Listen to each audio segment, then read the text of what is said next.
સ્વયંવર્તી ચેતાતંત્રના ભાગો આપણે પાર્ટ 3 ની અંદર વાત કરેલી કે સ્વયંવર્તી ચેતાતંત્ર છે તે કઈ રીતે કાર્યરત થાય છે, શું કાર્ય કરે છે, કેવી રીતે એનું નિયમન થશે. તો અહીંયા સ્વયંવર્તી ચેતાતંત્રના ભાગોમાં જોઈએ તો મુખ્યત્વે અહીંયા આપણને બે ભાગો છે આપેલા, અનુકંપી ચેતાતંત્ર અને પરાનુકંપી ચેતાતંત્ર. તો વેરી ફર્સ્ટ આપણે વાત કરીએ અનુકંપી ચેતાતંત્ર એક એવી કોષાંતરીય પ્રક્રિયા સાથે સંકળાયેલ છે જેમાં ઉર્જાના વ્યય વડે પ્રતિકૂળ વાતાવરણીય પરિસ્થિતિમાં શરીરની સુરક્ષા વધારે છે. ધ્યાનમાં રાખી શકીએ. પરાનુકંપી ચેતાતંત્ર એવી પ્રતિક્રિયા સાથે સંબંધિત છે જેમાં ઉર્જાનું સંરક્ષણ થાય અને આ પ્રકારે સ્વયંવર્તી ચેતાતંત્ર એ કોષાંતર અંગોનું બંને બાજુએ પરસ્પર વિરોધાત્મક નિયંત્રણ કરે છે. અનુકંપી ચેતાતંત્ર આપણે ઇન શોર્ટ વાત કરીએ છીએ તો કે ઉત્તેજના વધારે છે એટલે કે પ્રતિકૂળ વાતાવરણીય પરિસ્થિતિમાં શરીરની સુરક્ષા વધારે છે એટલે કે કાર્ય ચાલુ રાખશે, અને પરાનુકંપી ચેતાતંત્ર છે તે ઉર્જાનું સંરક્ષણ કરે છે એટલે કે ઉર્જાનો બચાવ કરે છે એટલે કે જે તે પ્રક્રિયા છે તેને ધીમી પાડે છે. તો અહીંયા કયા કયા કાર્ય છે તે અનુકંપી દ્વારા થાય, કયા કાર્ય પરાનુકંપી દ્વારા થાય એના માટેનું એક આપણને ટેબલ આપેલું છે. તો કોઈ પણ સ્ત્રાવ છે તો એ જે સ્ત્રાવ છે કોષાંતર અંગનું નામ છે એમાં સ્ત્રાવ આપેલું છે. તો અનુકંપી ચેતાતંત્ર શું કરશે, એસિટાઇલ કોલાઇન અને સિમ્પેથેટિનનો સ્ત્રાવ ઉત્તેજે છે, જ્યારે પરાનુકંપી ચેતાતંત્ર છે તે ફક્ત એસિટાઇલ કોલાઇનનો સ્ત્રાવ ઉત્તેજે છે.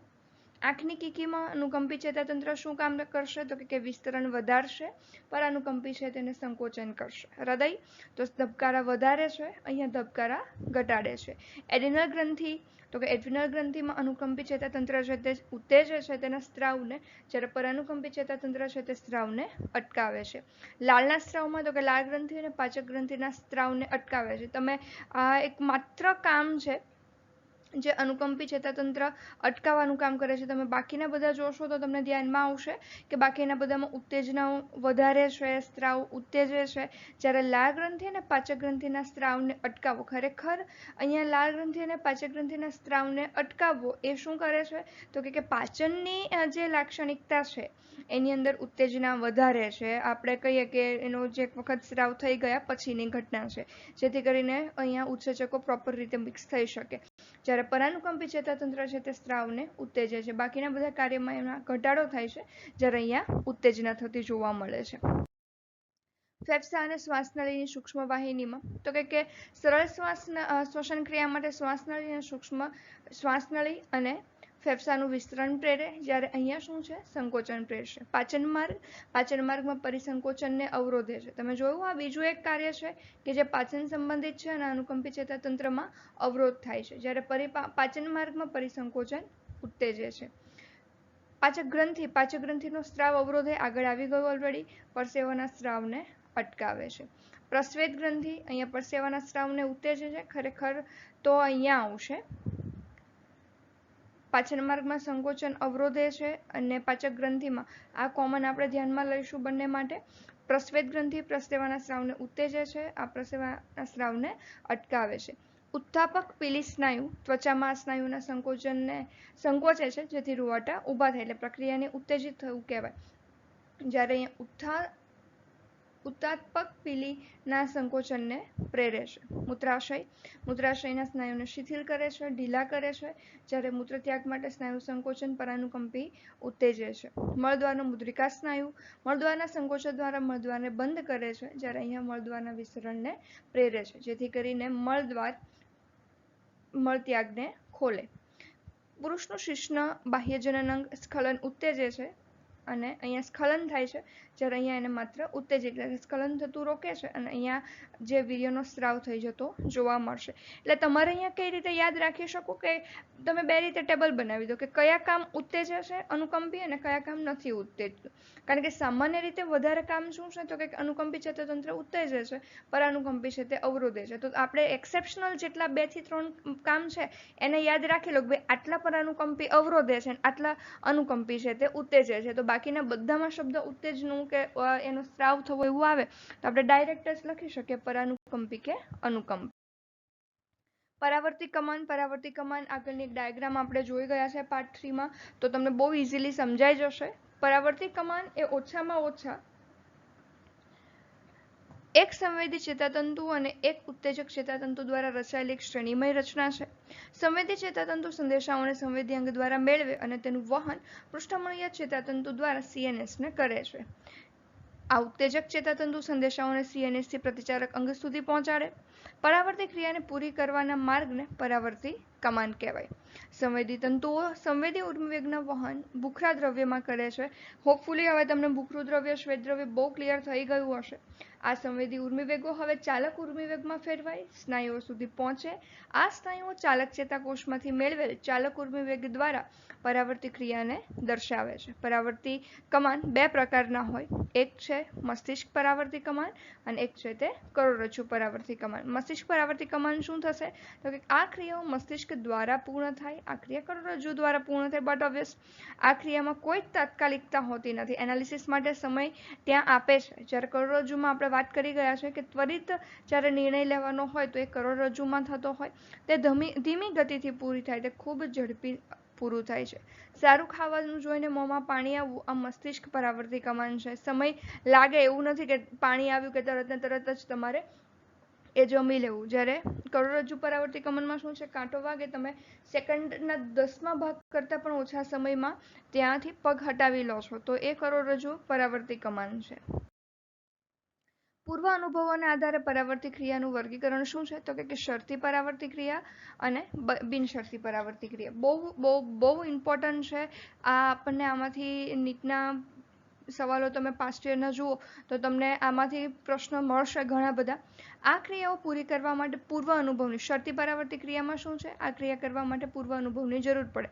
દાખલા તરીકે તરવું, સાયકલ ચલાવવી, નાચવું, ગાવું. ટૂંકમાં કે આપણે જે શીખવું પડે ને એ બધું શરતી પરાવર્તી ક્રિયામાં આવે. આ ક્રિયાઓને સૌ પ્રથમવાર કૂતરામાં ઇવાન પાવલો દ્વારા અભ્યાસ કરવામાં આવ્યો અને આ બધી ક્રિયાઓ શીખવાના સમય દરમિયાન ઐચ્છિક હોય છે પણ પછીથી તે અનૈચ્છિક થઈ જાય છે. પહેલાં આપણે શીખવું છે એવું આપણે સ્નાયુઓને તૈયાર કરવું પડે. પછી એક વખત શીખી જઈએ પછી આપણે કદાચ આપણે જેવા પાણીમાં પડીએ તરત જ આપણને આવડી જાય છે. તમે જો સાયકલ ચલાવતા શીખીએ ત્યારે આપણે બહુ બધી એની અંદર એફર્ટ લગાવવો પડે. પછી આપણે ચલાવતા શીખી જઈએ પછી ગમે ત્યારે સાયકલ ઉપર તમે બેસો કે તરત જ તમારે કંઈ મગજને એમ ફરી પાછું બેલેન્સ કરીને ચલાવવું આવું નથી થતું. આવડી જાય છે. એટલે શરૂઆત ઐચ્છિક હોય અને પછી સ્નાયુ અનૈચ્છિક પણ થઈ જાય. અને અહીંયા અનૈચ્છિકનો અર્થ એવો નથી કે જેવા સાયકલ ઉપર બેસો એટલે તમારી ઈચ્છાની બહાર પગ ચાલવા માંડે. હા એ અપૂર્ણ અનૈચ્છિક કહી શકાય.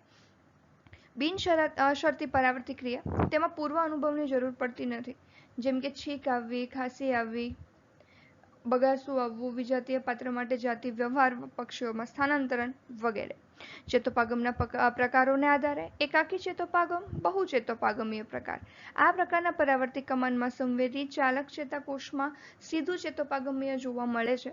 જેથી ચેતા આવેગો ફક્ત એક જ ચેતોપાગમ દ્વારા થાય. દાખલા તરીકે સ્ટ્રેચ પરાવર્તી ક્રિયા. જ્યારે બહુ ચેતોપાગમમાં શું થાય છે તો કે આ પ્રકારના પરાવર્તી કમાનમાં સંવેદી ચાલક ચેતાકોષો વચ્ચે એક અથવા વધુ નાના ચેતાકોષ જોવા મળે છે. આ નાના ચેતાકોષોને સંયોજક ચેતાકોષ અથવા તો આંતરચેતાકોષ અથવા તો ઇન્ટરસ્ટિશિયલ ન્યુરોન કહેવામાં આવે. જેને વિડ્રોઅલ પરાવર્તી ક્રિયા એટલે કે એમ કશાકમાંથી બહાર નીકળવાની ક્રિયા જ્યારે અહીંયા જે ખેંચાણ માટેની ક્રિયા માટે જવાબદાર છે.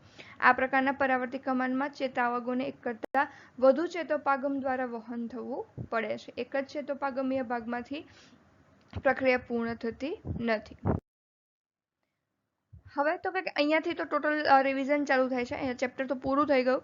આગળ આપણે જેટલા પણ ભાગો જોઈ ગયા એનું અહીંયા તમને બહુ શોર્ટમાં વર્ણન આપી દીધેલું છે. મેં તમને આગળ કહેલું કે આપણે કોઠો આપેલો છે પાછળથી તો મગજના ભાગ અને તેનું કાર્ય તો કે વેરી ફર્સ્ટ આપણે શોર્ટમાં રિવાઇઝ કરી જોઈએ અગ્ર મગજ તો વર્ણન એ બધી જ શરીરની ઐચ્છિક હલનચલન ક્રિયા કરે છે જેમાં સજીવોની ઈચ્છા મુજબની પ્રક્રિયાઓનો સમાવેશ થાય જેમ કે ચાલવું, દોડવું, વાતો કરવી, ટાઈપ કરવું, લખવું વગેરે. કાર્ય શું છે ઐચ્છિક હલનચલન. અનુમસ્તિષ્ક પશ્વ મગજ શરીરના સમતોલન સાથે સંકળાયેલું છે. આગળ પણ મેં તમને કહ્યું છે આ ભાગ શરીરના સંતુલન માટે જવાબદાર છે. સંતુલનના કારણે સ્થાયી અને સદાય ચાલતી પ્રક્રિયાઓને સંતુલિત રહે છે. સ્થાયી પ્રક્રિયા જેવી કે શરીરના સ્થાનફેર થયા વગર થતી હોય જેમ કે ઊભું રહેવું, બેસવું.